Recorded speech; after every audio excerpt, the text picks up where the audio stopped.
from Livingston, Texas. Oh, yeah. Roydon Ogletree. He says if you drive by Livingston and you blink, you could miss it. Yeah, if you like sneeze or have a cough in the middle of the car or whatever, oh, there it went. That's fun. I got a little bit of a bone to pick with you, Roydon. About what? So I have this is like, don't tweet about this, anybody. Don't put it in the newspaper. In this room, yeah. But I'll tell you if this, because people that listen to this later on, it'll be already news by then. But so the Houston game that I'm supposed to call tomorrow night has been moved to Wednesday because of the weather, right? Which blows the ESPN broadcast out of the water now. Mm-hmm. So we won't do the game. The game will go back to the school, but it's because of the weather. What the hell's going on there? What are you guys doing? If it even threatens snow, the entirety of the Houston area tends to shut down. That's pretty.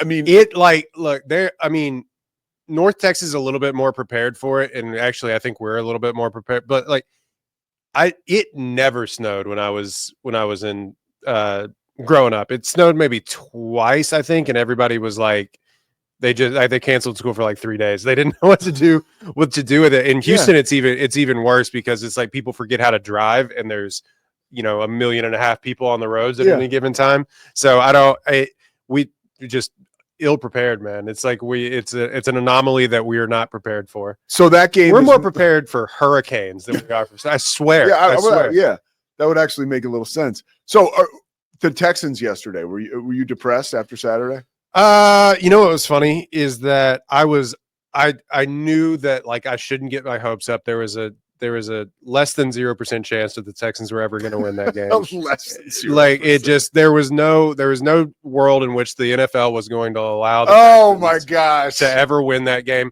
or that the Texans were ever going to win that game, regardless of what was going to go on with under the table betting. But the idea.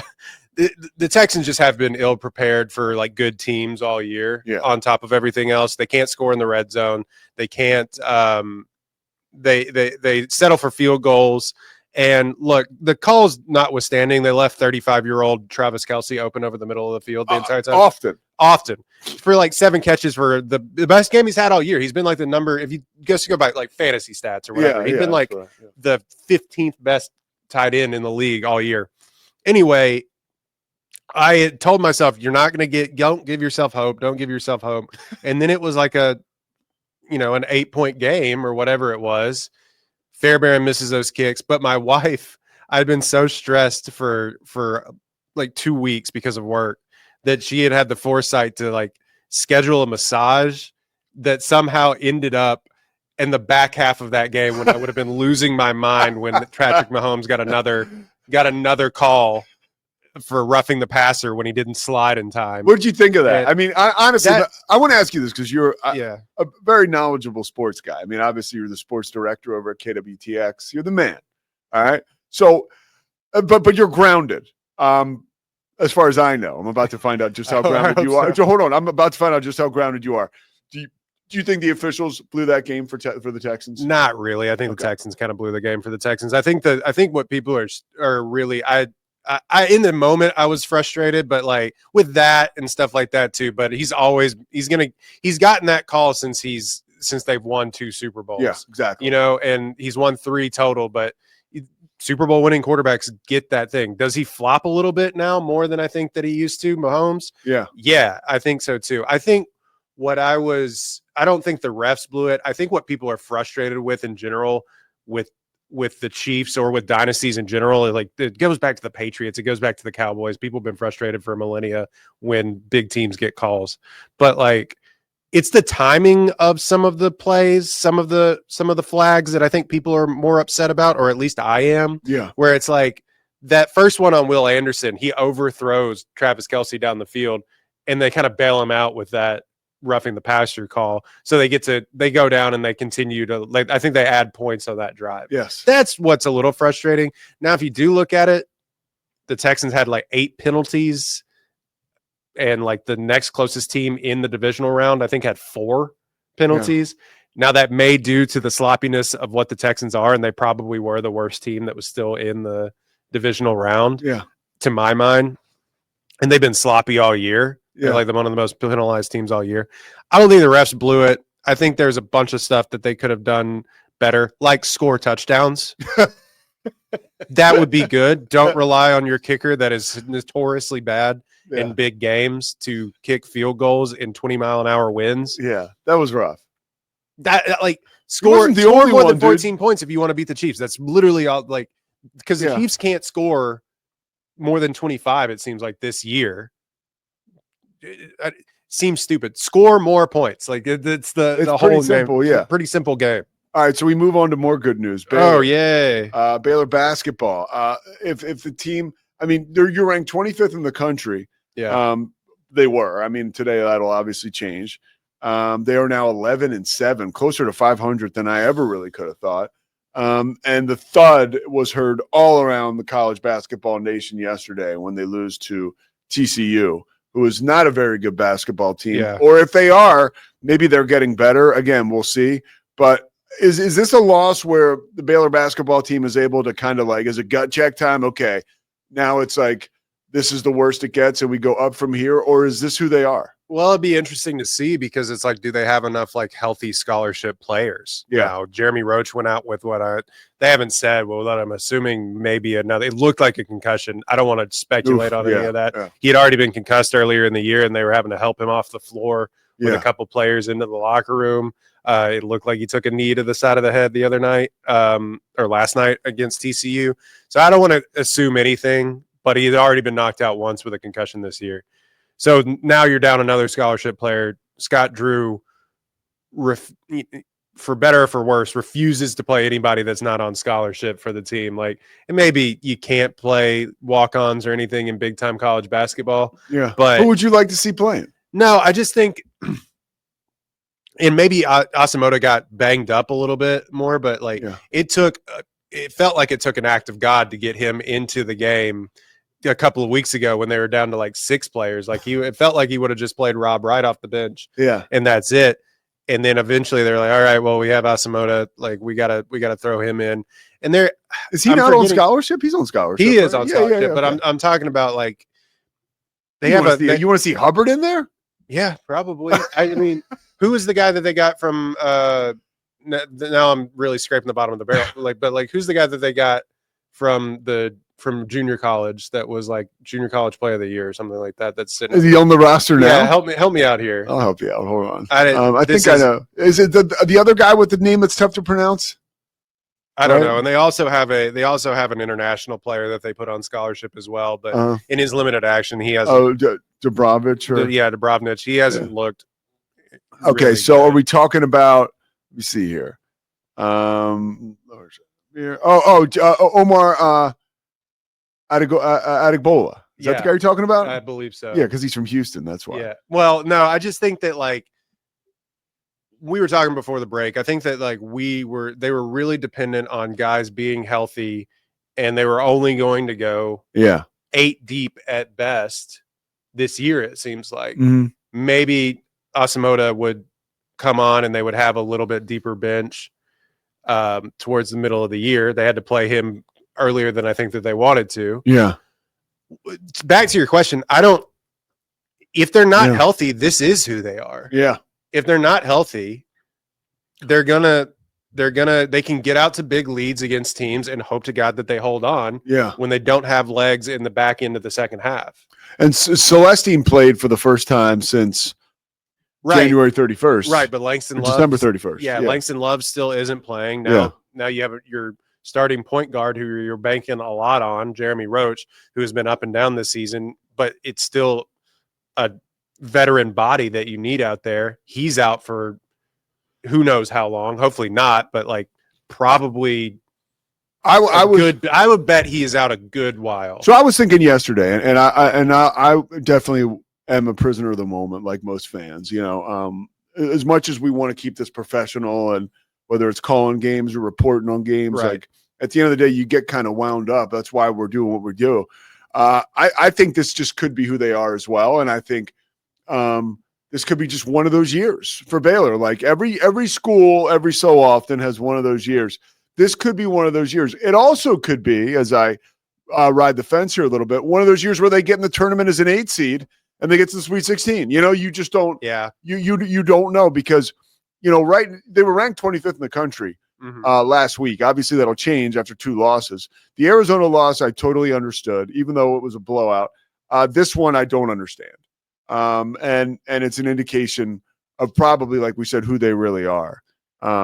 There's plenty of time left, though, for this ship to get righted, especially in the Big 12, because you have opportunities every night to have signature wins. I would say so. You have the opportunities are always there, but they're not going to pull off upsets against Kansas. They're not going to pull off upsets against Houston. Like we do the show every week.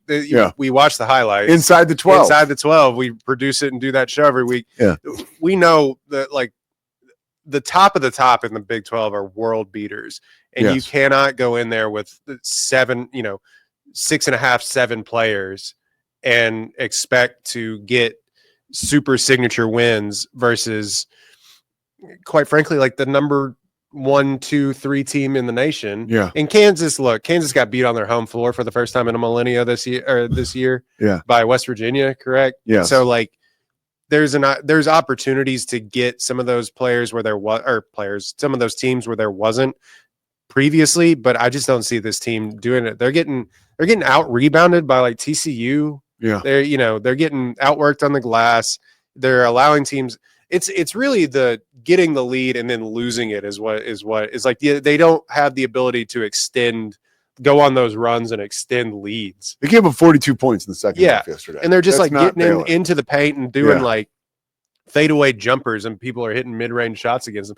I don't know what that is like defensively. I don't know what's going on there, but I think the platonic ideal of this team at the end of the day is sort of like and maybe is for Drew going forward, like a Tom Izzo, Michigan State sort of team where they were. I still think, like to what you're saying, I still think there is a chance that this team like makes noise deep into the postseason. Well, I mean, and that's what we saw from like Tom Izzo later in his career, where all of a sudden it's like, what is going on with Michigan State? And they're in the Final Four. Yeah. And you're just like, as a 8 or 9 seed. Yeah. And it's just because they play tough basketball. Now, does this team have the ability to play that tough basketball?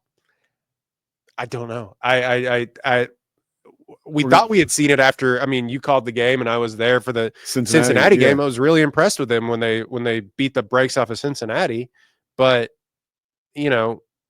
and then they went, and then they beat Arizona State. That was like one of those ugly wins on the road.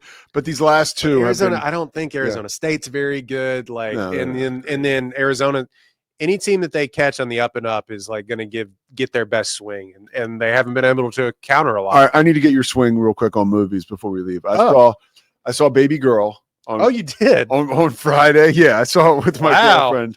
Woo! I mean, it's funny, and you'll appreciate this. Being a former Baylor co-ed, they were like Baylor students, like girls in the theater, and the movie was so erotic, like it was giggling because it was awkward, because it was like watching a movie with your kids, Yeah. But it wasn't like, it was a very sexual movie, but it wasn't like graphic, if that's like a relief for anybody. But it was there was sexual overtone, sexually charged movie. But Nicole Kidman turned in an amazing performance, and it was one of those things where Nicole Kidman is such a star in her own right. You never forget it's Nicole Kidman. Right. Maybe that's her star shining so big, or maybe she's just falls short of being like the elitist of elite actresses, right? Like she's not Meryl Streep, but she was amazing. Well, she's not a chameleon. Yes. I was listening to a podcast the other day describe her and what her stardom's like. And like, maybe for my generation, she's famous to my generation, but even for like somebody my sister's age, like Gen Z, people may not know how famous Nicole Kidman is. But she's somehow been able to continually I don't know what the word I'm looking for is, like traverse that fame into still doing really interesting roles. Yeah, and whether it's a part of an ensemble cast or part of it, and that's why it was kind of cool to see her, be back cleanup in a movie. It'd been a while since I'd seen her like be the focal point of the whole film. That's like the 5th older woman finds younger man movie that has come out this year, by the way. I don't know if you know that. Anne Hathaway did one. Yeah. So yeah. It's called The Idea of You. It's on Amazon. It's basically Harry Styles fanfic. What? But Roydon can go deep in movies. I love it. What? A couple more before, because we're up against it. Do we have a couple minutes, Scotty? We can do like a minute. Let's do our 1 minute. That's when you get no response. That means we got to wrap up. Okay, sorry. Okay, so what's the best movie out there? The Trump movie. When does that come out? Is it already on? It may be on Hulu, but I think you can get it on Amazon. So I can watch the Trump movie with Sebastian Stan. Okay. Yeah, you can watch that. He was nominated for like a Golden Globe for that. Okay. As well too, but I watched the one that he won the Golden Globe for called A Different Man. Yeah, how was that? It was crazy to watch, but I found it really found it really good, really cool, and there's a reason he won a Golden Globe for it. So there's a reason why I saw Baby Girl, and it's because and I love Waco. I rest my head here. This is my hometown outside of like Villanova, Philadelphia. The goddamn September 5th movie wasn't playing anywhere in town. No, they give me the update. I was like, tell me what's going on. Waco has a problem with doing where it's like, and this is all over the country through middle America, where it's movies will come out in mass on the coast or larger cities within the state. Like I'm sure in Dallas, my friend saw it in Houston. Dex, who I do the podcast with, saw September 5th in Houston. What did he say? He said it was really, really great. He didn't know anything about the Munich. Yeah, I cannot wait to disaster. See that. Yeah, but he said it was like an hour and 30 minutes, and it was just like tight thriller. But the problem is that these movie studios were like, well, the market just isn't there for that movie. We're just not going to release it there. Like The Brutalist, which may win the Academy Award for Best Picture, is in 5 cities. And so the problem is that they don't think that the market is there to put the thing out wide until like after it gets award recognition or gets a little bit of buzz from word of mouth to like let it go. I think it took an act of God to put Everything Everywhere All at Once in theaters before it won the Academy Award a couple of years ago. So that's been a problem everywhere. So like I'm surprised Baby Girl came out. Yeah, I know. Well, this is pretty awesome. All right, so where can people find your podcast? Roy? You can find it at One Take Podcast. It's really great SEO because we go right up against like First Take and everything else. But it's the number one take podcast. We dropped an episode about the movie Carry On with Taron Egerton and Jason Bateman a couple of weeks ago. It sounds like I'm talking through a speak and spell because I did it on my iPad. Really great production value. But the next episode we're going to drop probably tomorrow is over Nosferatu, which we finally saw. So I get one day off and I go and I see Nosferatu. That's how my time is spent. All right,